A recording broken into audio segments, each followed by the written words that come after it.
All right, so welcome to the seventh talk on critical perspectives on technology and the last one this semester.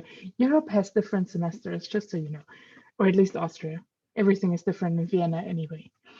Um, this lecture series is a part of my research project on exceptional norms, marginalized bodies in interaction design. And my name is Katja Spiel, and I'm a Hertha Firnberg postdoctoral scholar at TU Wien, where I research marginalized perspectives on technology to inform critical design and engineering. But today you are here to hear from Kishonna. Kishonna Gray is currently an assistant professor in communication, gender, and women's studies and affiliate in Black studies at the University of Illinois at Chicago.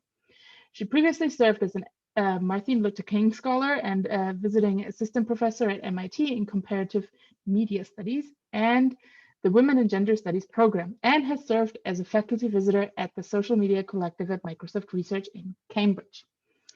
Her scholarship is influenced by her interdisciplinary training and grounded in critical race theory and feminist approaches to knowledge production.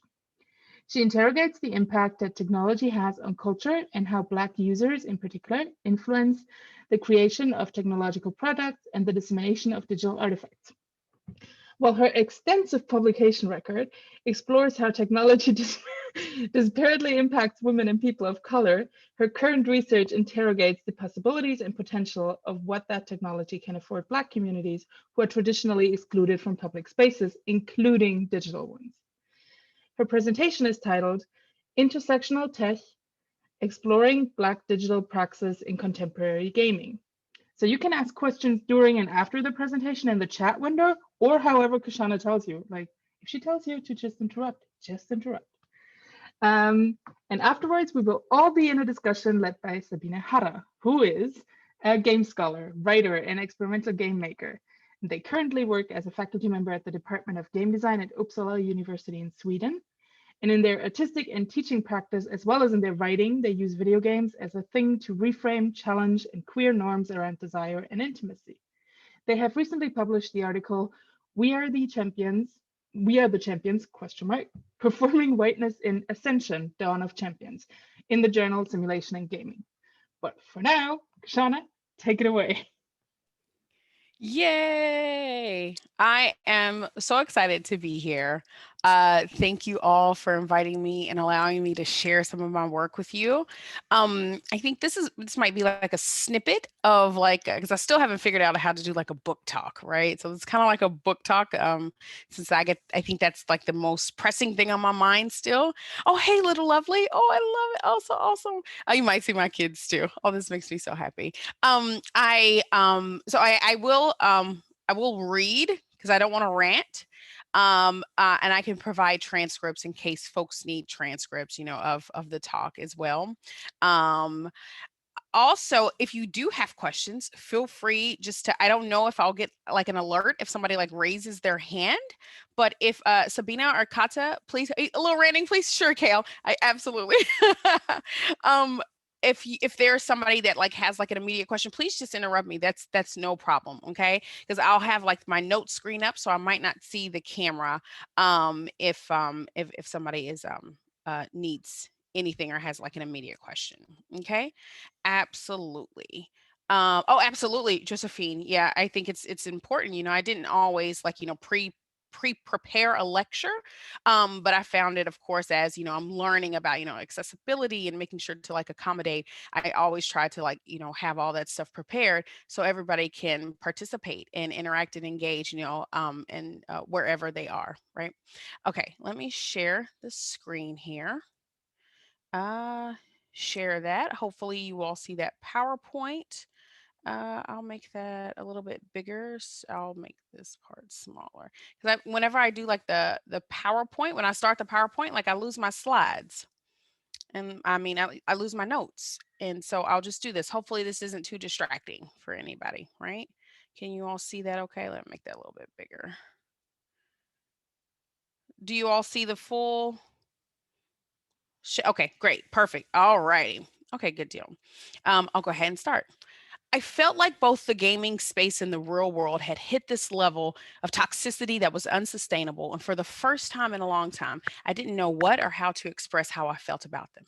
So I sat down, thought about what good we could do in the gaming space and how we could affect change in whatever small way we could as an entity. And then the Eric Garner incident happened, and it was the proverbial backbreaking straw. Many Black users around games often remark that they have a moral obligation to serve their community and mobilize their platforms for community support because they just play games. Take the death of Eric Garner by the New York Police Department. For example, Eric Garner succumbed to a state sanctioned chokehold by police officer Daniel Pantaleo for selling loose cigarettes. His death, captured on video, catapulted the already invigorated hashtag Black Lives Matter movement, often signaled by the phrase, I can't breathe. There was a plethora of responses to the unarmed Black man dying at the hands of the police, including responses from gaming communities. Khalif Adams, co creator of the video game podcast Spawn on Me, stated that he wanted to use his gaming and podcasting platforms to bring awareness to deaths of the unarmed by the police. His Spawn for Good initiative was one of the first to center gaming technologies to discuss Black Lives Matter. What I think is so fascinating. Okay, rant starting already. I'm so sorry. I'm ranting really early. I'm thinking about this conversation like around like Ninja, and the fact that he doesn't feel compelled to utilize his platform in a way that could spread messages that could help and elevate and do better, especially because of the responsibility that he has, especially in contributing to like a toxic environment. And so I think it's just really interesting, the kinds of people who mobilize and activate their platforms in this way.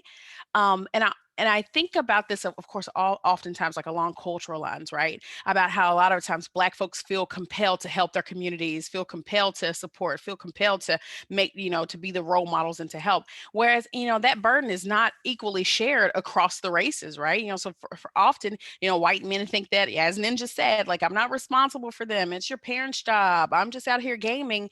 And then you completely ignore the fact that you have this huge platform and that people say and do whatever you say and do all the time. Okay, rant over. He being Khalif Adams, a good person doing good things in the world, he used Twitch to stream messages about the racist treatment of Black people by law enforcement and generated funds to help the family of Eric Garner cover burial costs. During the 2-day event, Khalif also provided information on other cases of police abuse of power, including Mike Brown and Hazel Ford. There was constant backlash and resistance by gamers who suggested that Twitch was not the platform to express support for Black Lives Matter. But Khalif Adams affirmed that he streams for those who want to be the change they wish to see in the world. And I offer this example as one of many that can be interrogated through a lens of intersectional technoculture or intersectional tech. Through this framework, I explore the ways that technological tools, artifacts, and systems have been mobilized to draw connections between digital and physical spaces and realities. Gaming has become the glue that binds this project, where I explore how Black users engage visual, textual, and oral practices to illustrate how gaming can be used as a catalyst for educating and supporting others of digital technologies. But this wasn't intentional. Khalif and others remarked that these high profile events of Black struggle, pain, and death compelled them to activate their platforms in this manner. From racism, sexism, homophobia, transphobia, police brutality, and other things, Black users have become prominent fixtures in gaming. Gaming as a medium, often outside conversations on Blackness and digital praxis, is one that is becoming more visible, viable, and legible in making sense of Black techno culture. Rant starting. I'm not sure if you all saw that on Twitter the other day. Somebody had that, the guy that's looking at the girl, but he has the girlfriend on his arm or whatever. And they did that, I think Twitter was the girlfriend that the guy was looking at, and it was like other social media platforms like get ignored. And I think that and then there was like a whole, I wish I would have saved that to share that. But there was like a thread that highlighted, the how much research is like devoted to Twitter, and like other spaces like get ignored. And then gaming wasn't even on that chart altogether. They may not have captured it. They may have just been focusing like on social media. But I think that this is like, very telling of like academic culture, right? Because whenever I talk about gaming, like, we're dismissed, we're ignored, especially like in the United States. Like, it's hard to get people to like take this serious. And especially if like the games network, listserv is any indicator of, of it. I mean, I get why nobody wants to be a part of like, that mosh pit of gaming culture. If like that listserv is the is the purveyor of what it is to be in gaming. Anyway, okay, rant over. Intersectional tech implores us to make visible the force of discursive practices that position practices within disorderly social hierarchies and arrangements. The explicit formulations of the normative order are sometimes in disagreement with the concrete human condition, as well as inconsistent with the consumption and production practices that constitute Black digital labor, pleasure, and desire. There was a thread, I'm sorry, I know, I think Miko, I'm not sure if I'm pronouncing his name correctly, but one of you all, your European colleague there, he had just started like a Twitter thread, wondering why that there's like such like an imbalance of like our focus when we focus on like hate and harassment and doom and gloom, and we never really like talk about like the other reasons that people go to play, even the toxic actors, the toxic folks who are there, just for leisure and recreation. And I think intersectional tech really like highlights, like all the nuances and complexities of what folks are doing like in these gaming spaces. And I'm really fascinated with Black play, because I think part of like intersectional tech, requires that I, attend to what a lot of Black folks tell me, that, yes, play is important, but they can't ignore conversations around like power and resistance and activism and using like their platform. So those are like connected, so it's not just like, okay, well, we're going to go play, and then like our activist life is something else. And then these are like distinct spheres. Like all of these spheres are constantly intertwined, especially like for Black people, because they aren't able to detach from any aspect of their life. So for instance, if they're in the gaming space, then racism is following behind. If you go to the grocery store, then Karens are close behind. Karens and racism, are close behind. So I think that there is something that, the Black experience of gaming and the Black experience of play, is really a distinct experience that I think has to be explored, in isolation often, right? Because if we think about even like Black play historically, thinking about the exclusion of like Black folks from like the YMCA and the different, public play spaces, Black exclusion from like parks and Black exclusion from swimming pools. So like leisure and play, wasn't like a part of like, their pastime. So, and then just how Black folks began to play really stemmed from, like white supremacy. So I know like a lot of times, especially the folks who are really engaged in like, Afro optimism right now, they don't want to always focus like on that, like the doom and gloom, but sometimes it's so intertwined and interconnected that we can't, distinguish like those conversations from one another. Okay, rant over. Um, are there any questions? I see things like pinging and poking. Please let me know if there's a question. I see Just it might be. just a Yep. remark. It was Miko, I think, that was tweet you, Yes. Miko Marilyn, right? And this kind of almost surprised by the fact that, if you study toxicity as an individualist behavior, then of course you're missing all the nuances, right? And Yeah. then you're like a white male in that space researching toxicity, and you're only interested in the individual factors of Yeah. what an individual user might be doing, right? Absolutely. Well, it was a fantastic, thread, a very thought provoking, like thread. And I didn't respond, I was like, I think I probably should just respond with my book. I'm like, read my book, because I really think, the Black experience is really disconnected from the prompt. I totally get, what he's asking, but yeah. Go It's ahead. Go also ahead. Let me know. like if they had read your book, it wouldn't be a question, right? So end of discussion. Mic drop. That's I should say that. Well, if you read my book, I won't do that. I promise I won't. Okay. Why do you stream? Oh yeah. So the focus of what I'm going to talk about here is just on streaming culture, since that's the a space that's very prominent right now. So I really and I started like looking at like streaming back in Oh goodness, it was like I think I had a piece published in 2016, so I think it was like 2014. I follow my participants and my narrators, or you may call them like subjects in a research project. I don't want to call them subjects, but just so you know, whenever I say like a narrator or co-narrator, I'm referring to like subjects in my research. But the co-narrators in these projects, I started in the console gaming spaces, and I just follow them wherever they went. And I happened upon streaming. And I know, one of the first things that, I published, they recognized that their streaming practices, as I'm going to read, it was just a bit different than their white counterparts, right? And a lot of them couldn't pinpoint why, right? A lot of them didn't have like, like a critical like racial consciousness to understand that it's because they're black in the space, which is why they're treated this way. Because if you read the book, you will know that there's been like a path into like racial consciousness, and there's like a pathway and a journey into class consciousness, and there's a pathway into like gender consciousness, like for people to understand, the different aspects of their identity.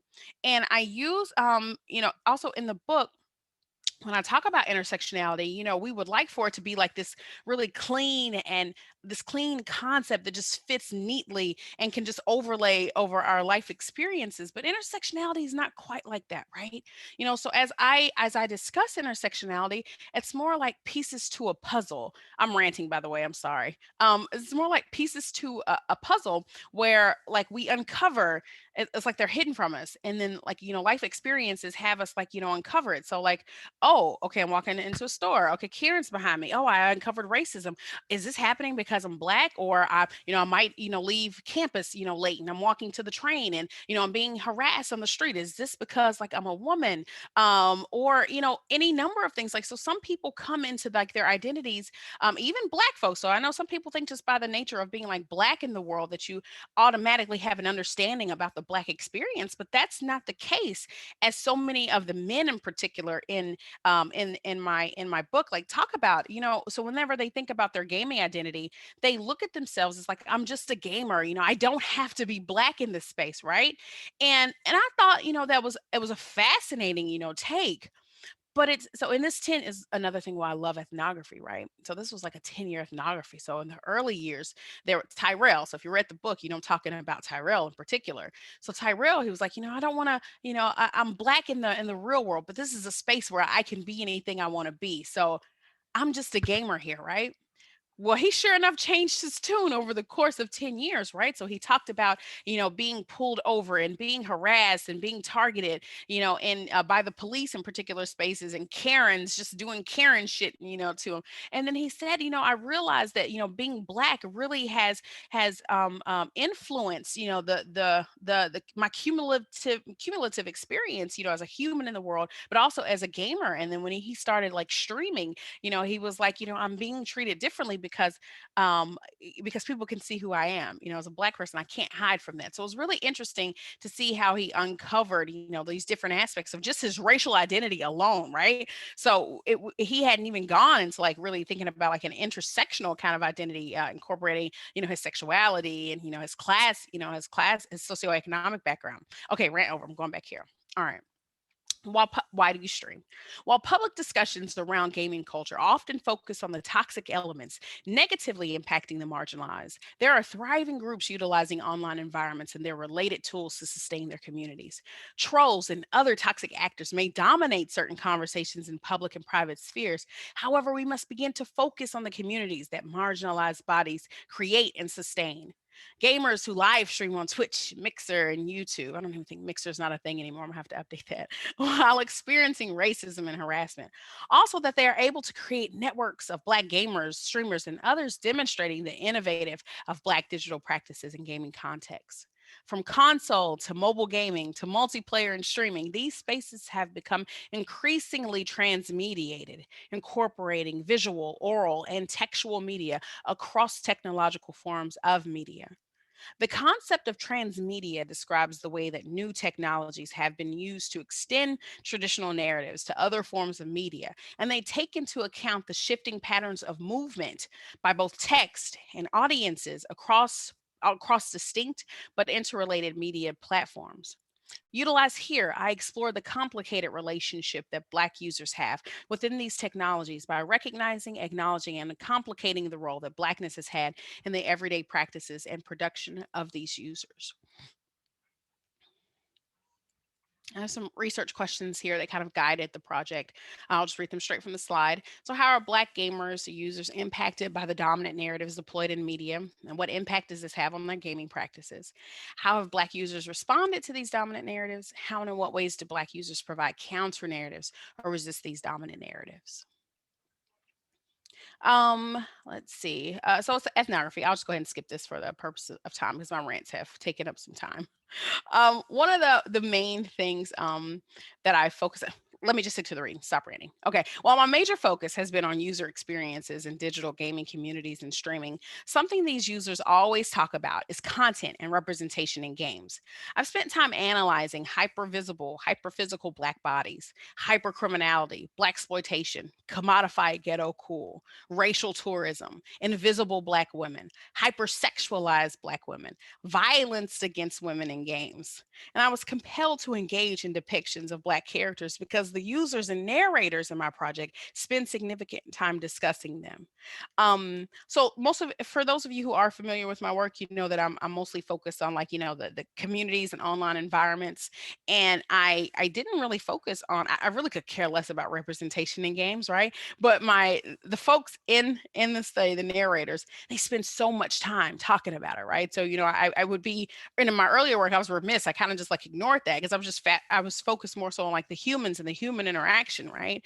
But when those human interactions, involve significant time talking about, what's been created and generated, I had to spend some time around that as well.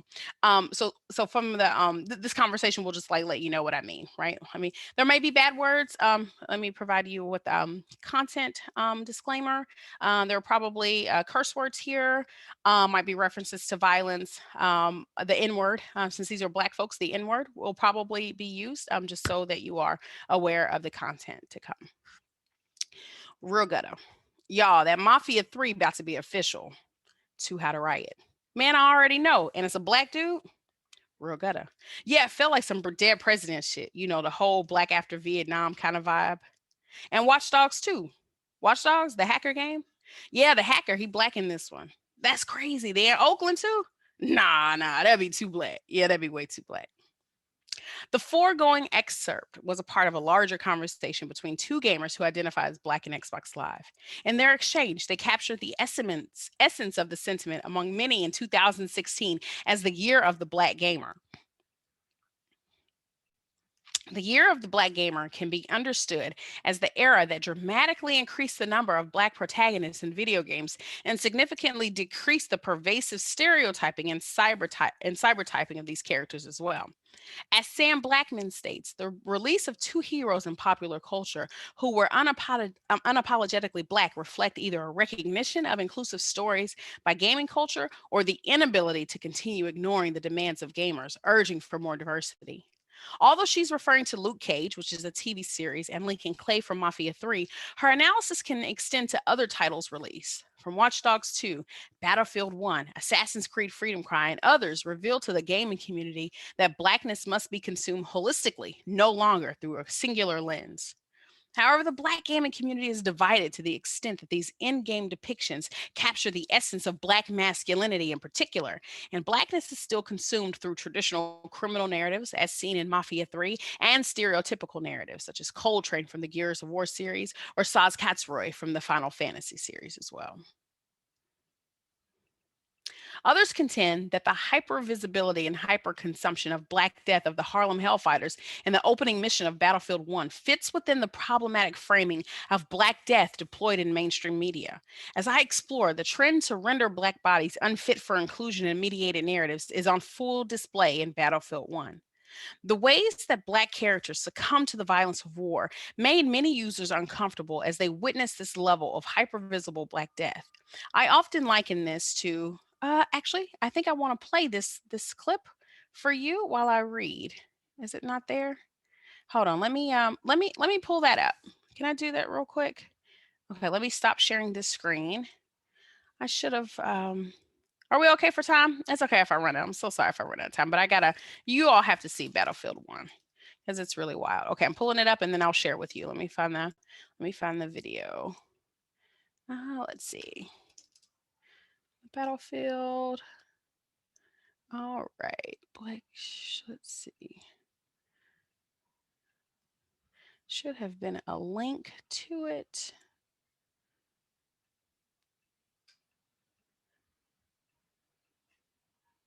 There we go. Okay, copy, close that. Okay, let me share this screen. All right, go back to where are you? Zoom, where are you? Zoom, zoom, zoom, zoom. Okay, here's Zoom. All right, share screen. I will share. Okay, and share sound as well. Hopefully you all can hear this okay. Okay, you all, okay. Hopefully you're all seeing that. Okay, I'm gonna just play just a little bit of this.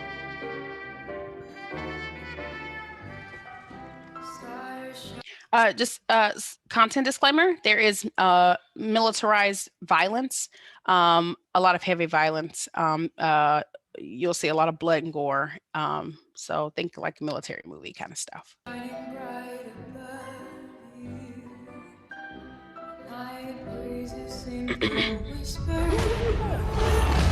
Somebody!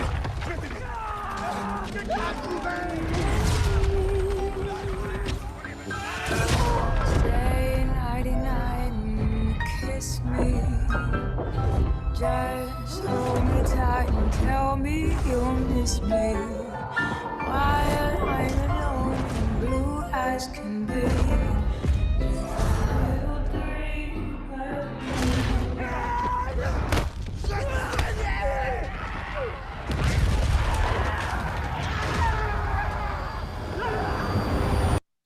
If you shop on Amazon, Oh, you come should on. use this tool. It's a browser extension that Freaking ad. Well, look, I'm gonna turn it down right here, but I'm gonna keep this playing, right? Um, so the freaking ads. This is the opening scene for Battlefield 1. I This came out during the time I think I had my gaming lab at the time. So I played it with was playing it with students, right? And we just kind of played it together. I thought it was really cool. I didn't play it through before I played it with them. And so there were a couple black folks that were present. Um Probably I can't remember, but just like a few black folks. So it's mostly like a white audience, white student audience, right? So we're playing it and we're really excited. So we did like a little bit of background on identifying who the Harlem Hellfighters were.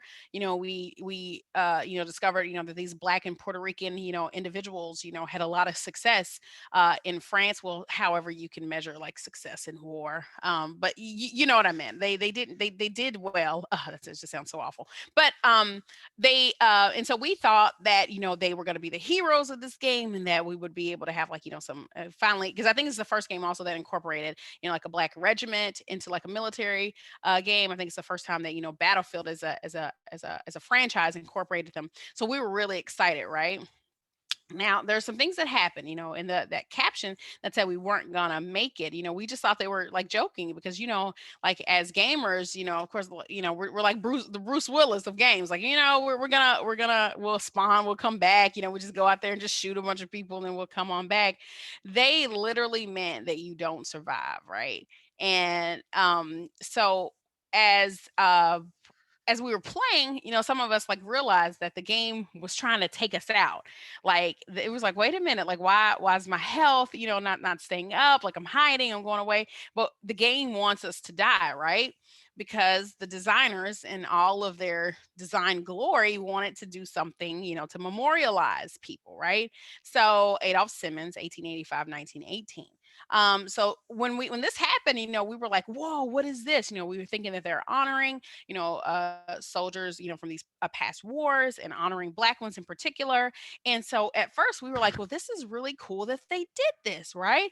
And so we didn't know what was going to happen next, so we sat here like in this moment, in this person's, final moments of their life. And the game started shifting. It did this panoramic thing, and we're like, oh, we're alive again, right? And it was like, okay. So like for gamers, we're just like, okay, well, I guess he just spawned back to life. It's weird. They just gave us that beautiful memorial, just a second ago, but we're back. Hey, okay. We soon found out that, of course, the game doesn't want us to live. Like the game was designed for Black people to die, right? Just so they could do this, right? And so then we died again. And then we realized that we're somebody else. We're Willie Jefferson, 1897, 1918. And so it was in this moment, we started looking and we were like, are these real people or are these real lives? So we had like a student going and they couldn't really see that if these were actually like connected to like real lives or not. And so that was like kind of concerning. But we realized as we were playing that this constantly sent us in like a loop of like it didn't send us to ads because ads is a new fucking thing, god damn it. But we realized that the game really doesn't want us to live, and it doesn't want the Harlem Hellfighters to like be alive. And it really showed us like all this hyper visible, this hyper Black death, where they're honoring, memorializing like people's names. So that was George Adams there. And then we spawn back, once again. So let me stop this. Let me stop that share. And let me go back to the other screen. I'll go back to the PowerPoint here. Can I Okay. ask you a question here? Go. Of course you can. Go ahead. Okay, great. So Rena Webby, she, her from University of Waterloo. So is it like, I don't know if I'm understanding it correctly. So if you picked a player that was part of this Harlem regimen, then you had like your regular play, and then every time your player respawned, you respawned as a new human name, but you were still able to play the regimen. So is it like all they did was add a human name to each death of the player, but the game play was the same? Or was it that when you played these players, it was meant to be like a hard mode and they will have this like reason to make them, memorialized? Or is it just that every time you pick this character, you automatically had a really hard time, impossible gameplay, and then you did a memorial for a different person every time? So it was designed in this manner, right? So in the beginning, they gave us that disclaimer that we were not expected to survive, right? And so the game was designed for the Black characters to be dead, to die, right? And so it didn't matter. Your gameplay really didn't matter. The difficulty level didn't matter. Your difficulty level was really set on like Black dude because they just knew that they were going to kill you, right? And I think that was like one of the most like sinister things, that it was like this was like this new difficulty level, that it didn't matter our skill set. Like your skill set didn't matter. There was no difficulty setting to play. So what you saw was just like when you turn the game on, that's what's happening. And so it went straight from this dream. I don't know if he's dreaming or if he's actually there, but I guess we can assume that he's actually there. And then it's gonna at the end of all that Black death, it goes back to the gentleman that we saw at the beginning. It goes back to this one person's life. Now I don't know who he is, the person that they visualized for us. But I think hopefully that answers your question, that the difficulty was just set on, like the most, I would say probably the lowest, the highest difficulty setting of Black men. Like that category should be like easy, medium, difficult, Black man. Like that's what I'm set on, that you don't even survive. They're not expected to even survive. And so hopefully that answers your question. Like I don't we didn't really you also have to think back during that time. So this was also 2016, right? We're still like at the height of really like hashtag Black Lives Matter. We have like all these cases, Rakia Boyd. Like, so all of this is happening where we're just witnessing like the final moments of a Black person's life with no context to who they are, where they came from, what their lived experiences were. We get Black death. So just like in when I write about it, I talk about that we started to hashtag, these people. So hashtag Willie Jefferson, hashtag, Adolfo Sims, or, whatever their names were, because, it was like, we don't know. We just see these final seconds. And there was also during that time, there was a POV cam from a police officer at the Cincinnati Police Department. and it was really likened to like a game where he was chasing this black man. I'm so sorry, I can't remember the black man's name, but it was like, it was video game like, you know, where we were just following, you know, the camera, you know, kind of moving around and jumping around. It was like, and then it turned into like first person shooter, you know, where he like extends and he kills this man like in front of him. So it was really, you know, And that wild. was, Go sorry, ahead. that last situation you described right there, that was camera, not video game? That was camera. That's camera. That's real camera. You could probably look that up, like Cincinnati POV cam. You know what? I want to know what this is. Yeah. So I'm down a rabbit hole myself. Can I just ask while you're Please, searching for please. that, like, do you think that they were trying to do a memorial for real people and they just did it really badly? Or do you think they were trying to like sensationalize this one, sorry, how do you call it, a military branch or team, Harlem team? There was no real honor given to the Harlem Hellfighters, right? I don't think that was their intention, because if they had just spent, I spent like just a few seconds researching the Harlem Hellfighters, and I uncovered the success. Remember, I was talking about like the success that they had, like in France and some other countries. They did well as a unit, as a regiment. And so it made no sense for them to, like, if they actually wanted to honor them, then they would have been the heroes at the end and would have come out like successful. But they just showed them as like, okay, they're not that strong. They're not that superior. So they are falling into the tropes that we often see of like blackness within video games in particular, you know, like especially in military shooters, you know, because like black dudes are usually just like the sidekick and they're not that smart. They'll go like the Leroy Jenkins effect. That's what you see for like black military personnel in like a lot of video games. It's that same trope. So they just said, okay, the real world, just be damned. We're just going to create whatever the fuck we want to create, you know, but they didn't go with, you know, they created a very ahistorical revisionist account of the Harlem Hellfighters, which is, you know, like hella problematic. I know we can start questions right there too, because I think we're running out of time, and I know we have to have some time for, are we okay? I want to just probably show maybe just like a couple. Rena, I'm so sorry. Did that answer your question? I want to make sure that you understand. And it's part of, I don't think I included this in the book because I haven't fully fleshed out all of it in my head yet. So I'm still thinking about this, because I think I'm still at the point of like the emotion of anger and rage whenever I watch it. So I can't even really think about it in like an analytical way. So I knew I would have just been talking shit, you know, the whole time, like in my game. Sabina, go ahead. Yes, Sabina. Thank you so I'm much. just wondering the perspective here, because this thing about the health going down and this designed death, right? I'm wondering what kind of heroism it is, because also in the context of this being a genre for, like, as you say, we are the Bruce Willis of gaming in this context, right? So who is this a hero? Who is this a hero experience for? And I think it's white people, right? It's a hero fantasy for being on top, like a white supremacist fantasy of being on top of Black Death. Absolutely. And that's what's happening. So it's kind of really smoothly aligning with the rest of these fantasies, right? Because Absolutely. That's the only design explanation that I can currently come up with as a game designer, right? Absolutely. No, that makes so much sense. Like design death. I think that's a fantastic, you know, I'm gonna cite you in that, because that gives me like a way to even frame it, because it really is just design death. That's yeah, absolutely, Sabina. Yeah. No, you can just have the ideas fine.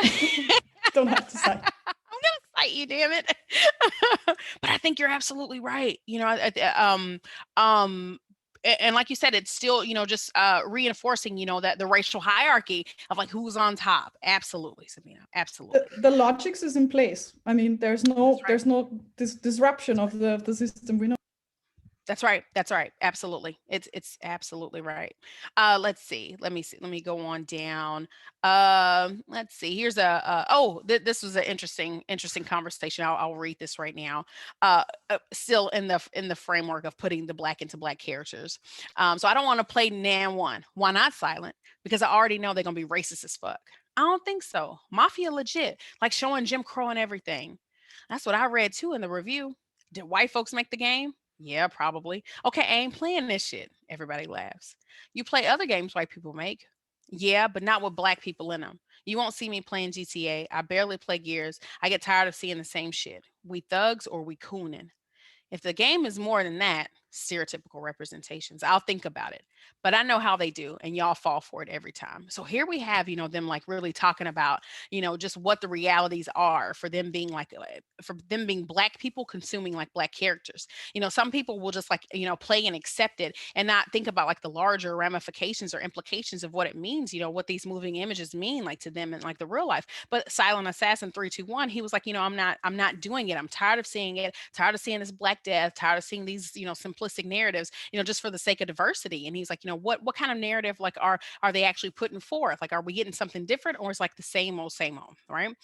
Blackness is consistently underrepresented and are misrepresented across various media. I'm reading now, I'm sorry, not ranting. These images constantly clash with Black reality because hegemonic media controls them.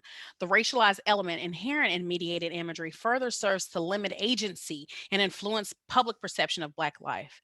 Conflicting constructions of Blackness reify who is and is not eligible for full inclusion in humanity.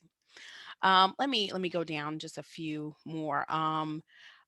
Black digital identity development. This is something that we don't really often think about how the digital influences how one, develops like a sense of themselves and, who they are, who they can be. But it was the VR experiences, the I Am a Man VR experience that really was like a signifier of like, it showed the possibilities of what VR could be and what it could do. But it also was like this moment where, there was this like a sense of like Black pride of like, okay, I love seeing these kind of narratives that we can play, because we don't often see. So if you think about like some of the what we see in like film and media, TV and cinema, we often see like slave narratives as like a common narrative. You see like Black men and like as criminal elements. But you also see like a lot of these retelling of like the civil rights movement, right? We retell like the story of like Martin Luther King all the time and like Rosa Parks all the time. And I think this is like the first time where a lot of gamers remarked that they were getting like a civil rights narrative, but it's like putting the everyday individual in the center of the story, right? So let me show you what I'm talking about. Hopefully it's okay, and I might have to like stop after this because I know we are running low on time. Okay, let me stop sharing this part and let me go back to, let's go back to YouTube. All right, let me share this screen. Share screen and share sound. All right. You all able to see that right there? Okay. So this is let me make that screen bigger for me. I Am a Man VR by Derek Ham. Let me turn this sound down. This is not my stream. This is just somebody else's stream. I didn't want to show where we streamed in class. But this is somebody else's stream, but the purpose is still there. So the center I Am a Man VR follows the sanitation worker strike, right? So this is the People's Campaign, and this was like the strike that brought Dr. King to Memphis, Tennessee, and this is for a lot of people, this is also where he is assassinated. This is also where he dies. But the focus of this doesn't center on, for instance, his death. It doesn't center like on him as a high profile figure in the civil rights movement. And this, I think it's important to note that this game was created, designed and developed by like a Black man. Derek Ham is a professor at NC State. And so I think it's very interesting that when the content is put in the hands of like Black people, that how different the experience is, right? So I'm going to play through just so you can get a sense of what the experience is. It's a very transmediated experience. I told you I'm big about looking at like the oral and visual and the textual experience. So right here, you have a lot of footage, like, from the actual sanitation worker strike, and you actually hear the interviews and hear, the people talking who were a part of the sanitation worker strike too. For them, because on rainy days, they still got paid. They would come in and just be there and they would get paid, but they would send us back home and we didn't get any pay. No sick leave. No grievance.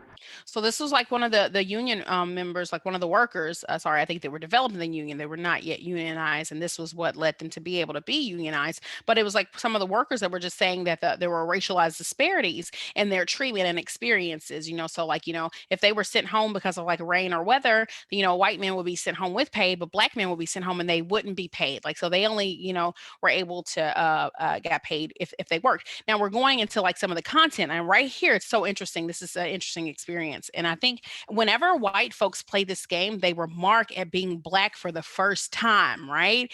So when you're looking down in your VR experience and you see your hands, they see Black hands. And for my students, they really remarked that, a lot of them said, "Oh shit, I'm a Black dude." And this was really like the first time that they had really imagined themselves to be something other than what their body is. But for women and, for trans folks and for people of color, we have always played like this cis heterosexual white experience, right? So this was like one of the moments that I think I was taken aback the most. I'm like, bro, it's just a fucking game, right? Because we just played as a game, but they were really like, "Whoa, I'm this Black guy. What am I going to be doing?" So they often like remarked at that. I thought that was like really, really, really significant. And so here we have, it's just like some of the gameplay. They have us like going, and he's carrying the trash over to the garbage truck, from the receptacle to the garbage truck, and you just kind of hear music. My bad. I hope that wasn't too loud in your ears. It's just music playing in the background. So it's kind of like, that's what he would be listening to, maybe like on the radio. And so it's just kind of showing like the everydayness. So he hasn't joined like the march or the protest. He hasn't joined the conversations yet, right? So these things are just happening around him. Okay, so we shift, and then the game shifts us back to some of the other conversations happening. Organized, the school board, the city hospital, the park commission, and all other.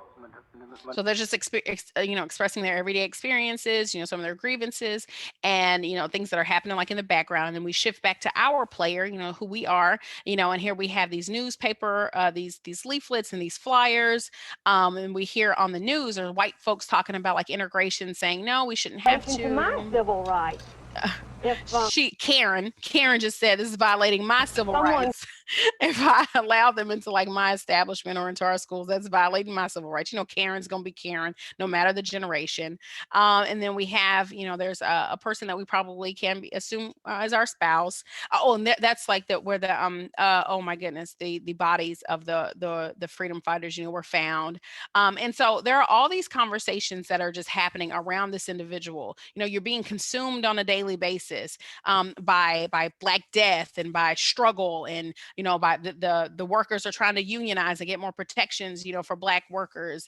So all this stuff is like happening around you, right? And so then it takes us back to some of the actual live footage, and then the next scene, it takes us to like the march. So our character, we decide to go down and see what this march is all about. We see these Black men that are participating in the protest and the "I am a man." That's a very iconic scene. If you think back, if you know some of the imagery from the civil rights movement, it's showing there on the TV screen, but this is like iconic, where the Black workers, were advocating for themselves, and, advocating like around this identity of being like a man and wanting to be treated like a man, like I'm not a boy, I'm a man, it's a very common narrative. And then so we see this person, and then he joins the picket line. So we start walking with everybody. So this is like the pathway to becoming like an activist. And I liken this, to a lot of like, for instance, like the opening quote, like from Khalif Adams, thinking about like the pathways into activism from like a lot of these gaming personalities, of where these folks are like, I didn't mean to be an activist. I just had a platform and I just wanted to use my voice, and I just wanted to be like a part of those conversations. And so in the book, I think I call like the Black women in particular, accidental activists, where they're like, "Hey, I feel compelled to do it. I feel a responsibility to my community." And, we of course, like I said earlier, that's not a responsibility that's like shared across all racial cultures.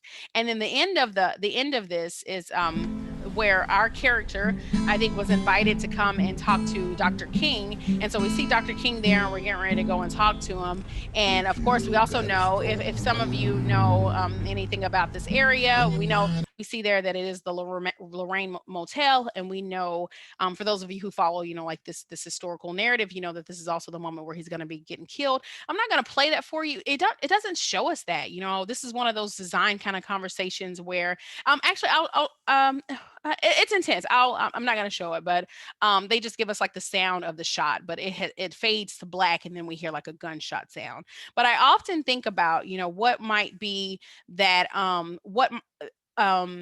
if this was in the hands of like a white designer, how differently they would have made this, right? They probably would have given us shown us the kill shot, and, probably had us go over there and with all, the blood and the gore and the confusion of the moments. And, but this, Derek Ham, he's a person, he's from the South, and he has, I'm thinking about like his own narrative, from his parents and grandparents and how they talked about it. And so there was like a level of like respect for like the death of like Dr. King that Dr. Ham didn't show that part, right? So, it fades to black and then we hear the gunshots and then we wake up. Well, then when the game comes back to the riots have Martin started. Luther King was shot and was killed tonight. That's Bobby Kennedy. And that's Bobby Kennedy. He's telling about the death of like Dr. King there in the Democratic National Convention at the time. And then this just kind of takes us into like the looting that's happening, and we're as our character, we're listening to the news as all of this stuff is like happening like around us. So I'll stop it there because I know I'm running out of time. There's so much I wanted to share, but I know I can't hold you all forever because it's evening for y'all, and I know you're ready to probably go to sleep now. Okay, I'm gonna stop there. It's not that late, okay. But also you have like the entire slot that is booked is like 40 more minutes, so you can fill that as you want and like. Okay, well, I just want to show you when like, I should stop recording. Okay, absolutely. Let me go down here. Let me go open this back up. Let's see. The digital identity development stuff. Okay. Let me go down because I was just talking. Okay. Yada. So sorry, I'm terrible with notes. I'm trying to get more organized with this stuff. Oh, thank you so much, Sabina. I appreciate you saying that. It's really awesome. Is it awesome? Yay! Yeah. It makes me happy. Thank you so much. Okay, let's go here. Oh my gosh, I can't. We have to always talk about this one, right? So thinking about putting the black. Can you all see my slides? You probably can't. I think I stopped sharing. Okay, let me share them again. Share.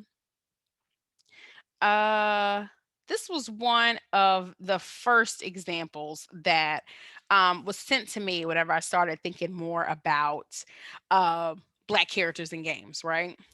And so somebody, in all their glory said, Kishonna, not all games are racist and stereotypical. Let me give you some context. I'm so sorry.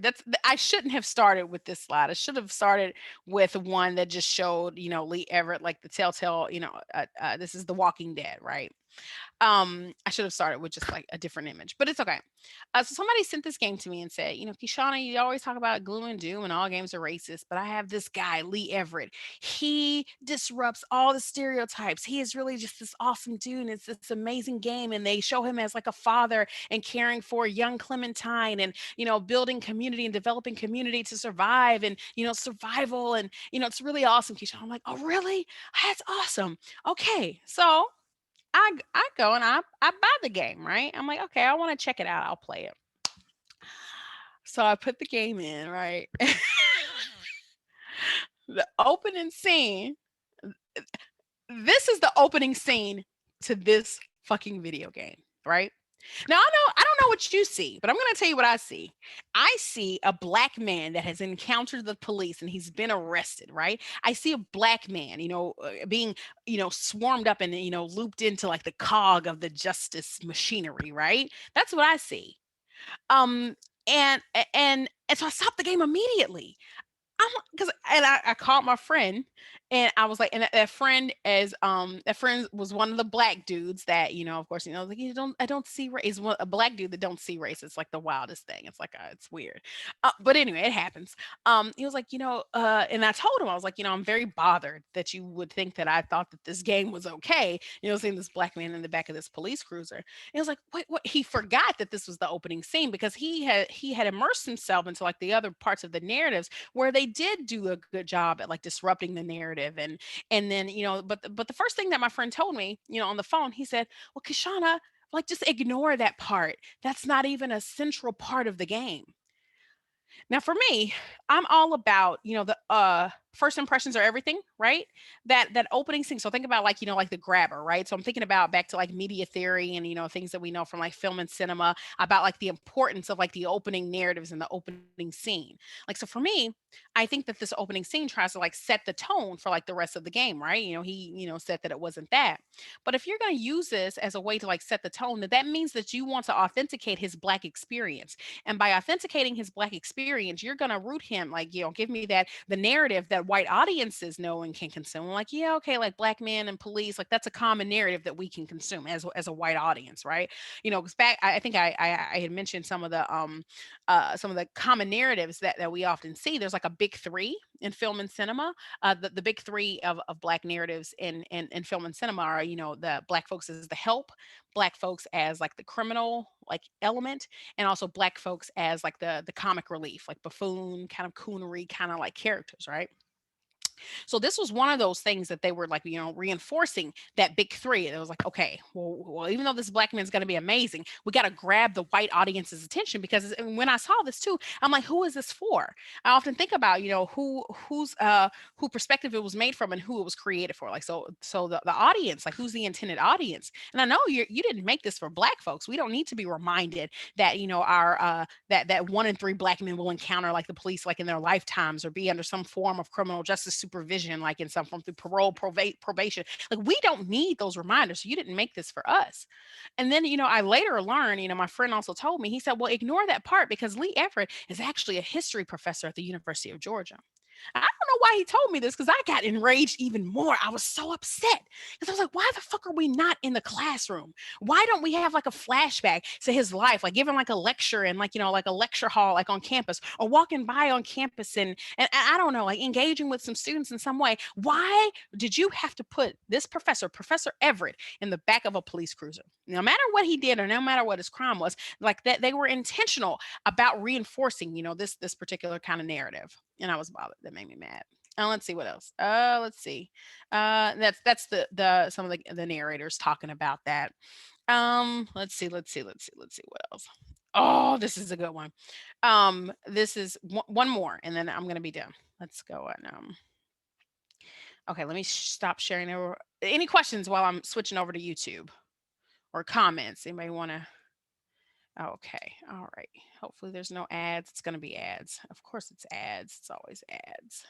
I just have a question. Oh, sorry. Yeah. Oh, sorry. I'm sorry. I didn't know who was talking. Go ahead. Rena? Go ahead. I interrupted somebody.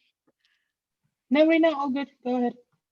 Okay, so I asked this question in the chat, but I was wondering, is it possible that they're trying to do that, like we give you something that doesn't match, like to show the corruption? So for example, what I was saying, is it in the game that as it develops, they say, oh, the MC is a good person, so the police were obviously corrupt for arresting them, and then you're trying to kind of give people that, like, I guess, audacity on the side of the main character so that they understand the message more?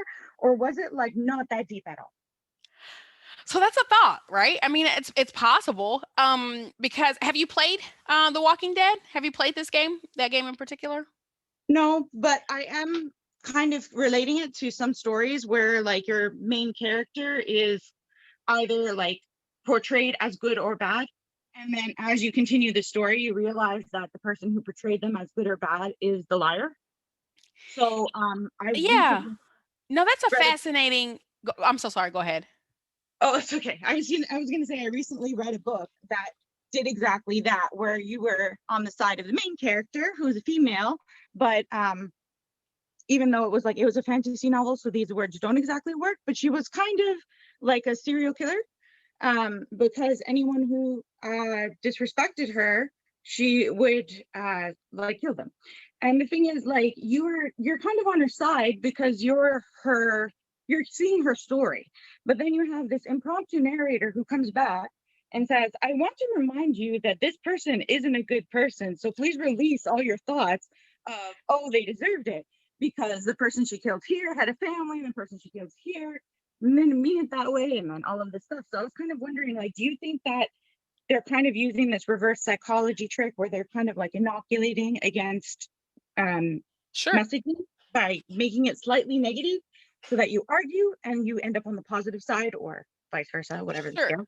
So I'm fascinated by this, right? And so my thoughts, so I'm interested about maybe like let's say if we had like a pie chart, right? And we wanted to divide the amount of time that, we spent thinking that the bad guy was actually like a good guy and we like support, right? And then all of a sudden, like at the end, like the last minute, we're like, oh, tricked you. All of a sudden, this is the bad guy. And, like they flip that narrative. So I often find that that's counterintuitive, right? Because we've spent so much time sympathizing and empathizing, with like this character that we thought, was actually good and they were actually like bad, and then like the point that they wanted to reach was like just like a small point. And I guess I'm just trying to figure out, I don't know much about like literary mnemonic devices of like what's like the utility and importance like to that. So I don't think that that's what they're doing, but let's say even if they were, because I mean, so we don't spend that much time in the police cruiser. The police officer actually turns into like a zombie and then we kill him. Like we gotta kill him shortly after that. So and I think we're really so I can't answer that. Maybe folks who do like design things, maybe Sabina, maybe you will be like, you can help us like maybe understand that some more. But to me, it just sounds like that they're like, well, the black guy has to be in the back of a police cruiser, because they're following like the tropes of like blackness and like mediated, outlets. And so they're just bringing those into the gaming space. I have a design thought on this, which is maybe it's a design thought, but it's also the question: why is it creating this suspense in the first place, and how is that even happening, right? So this, as you said, like Black people probably don't need a reminder that this interaction with the police is happening. So if this is creating a suspense, then the trope, the only reason you would do that is to kind of commodify a really existing traumatic experience for the sake of some weird narrative relief later on.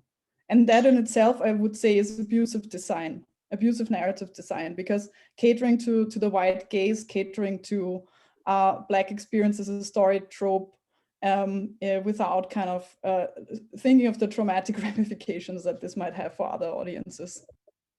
I think that's actually a really good point, because I was thinking of it like, wait, what if they never get to that point in the game where they get that narrative relief? Then you're right, it is abusive design. But maybe also, like, how I think you mentioned that there was like this like it's a white supremacist fantasy to do some of the things that were in Call of Duty. Maybe they're just giving people a chance to kill a cop, but I just don't really understand, like, I guess I don't really understand why that was part of the story. And I know that's the point that, is being made, but like I kind of wonder from the perspective of the game designer, like, what were they thinking? And I wish that we could, kind of get an explanation for some of the design decisions. Like, did it create tension? Was there a reason? Was he under arrest for something really good, like being a political activist? No, he killed somebody. He killed somebody, actually. Yeah. So it was like, right? So I mean, he committed a crime. I know, I'm with you, Rena. I'm with you. But and that narrative also, it comes back throughout the gameplay. So when he's around these other survivors or the people who are surviving the zombie apocalypse, we don't know who he is. So here he is, this nice man, but then he has to keep this part like hidden. And like when people find out that he's like committed this crime, then all of a sudden they change like their view of him. So he has to like hold this close to him, because he escapes from this police officer and then he goes off, and I think he encounters Clementine, like shortly after, the little girl that's like with him. So I don't know. I guess maybe just create like suspense, because I guess a professor's life is boring and we have to make it a little more exciting. I don't know. This is we're like, this doesn't even fit for me, but yeah, I'm just gonna nod quietly here. Right, absolutely. And I'm gonna tell you, I'm itching.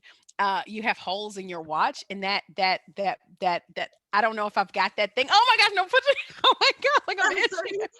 Like even the new Xbox, y'all know, like the new Xbox has like holes, and so like I was doing like a unveiling, and like it had holes, and I was like started itching like on the podcast. It was like, so it was wild, it freaked me out. I think I've got that thing, that popophobia. I don't know what it is, but holes like bother me. I'm so sorry. That has nothing to do with anything. You're okay. Your watch is beautiful, Rita. It's beautiful. I'm so sorry. It's okay. I was hoping for a comfortable watch strap. It didn't actually work out, so it's fine to say that. Yeah, it wasn't.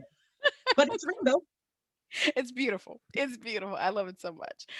Do we have time? I just wanted to, I guess, what do we have time for, Kata? Whatever you want to do with the space, otherwise 25 minutes, I guess. Okay. Because All right. I kind of say it takes 1.5 hours.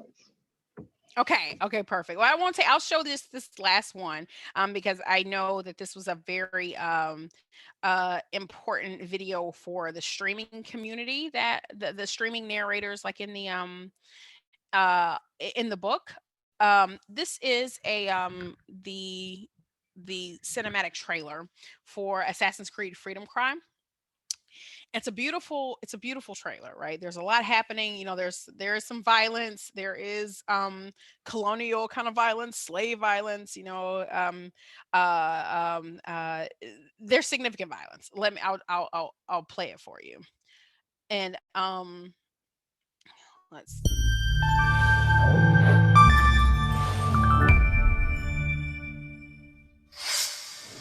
I'll just play it and then we'll talk about it.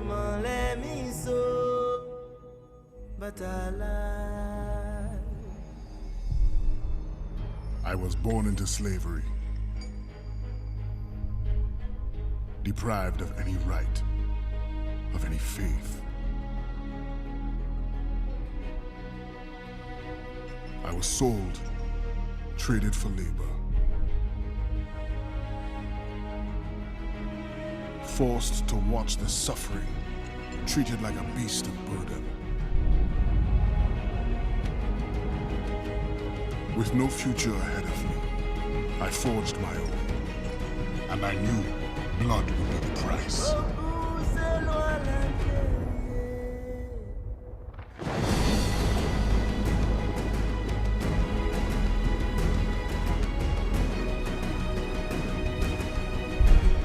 I never looked back, never wanted to, never had to, until now.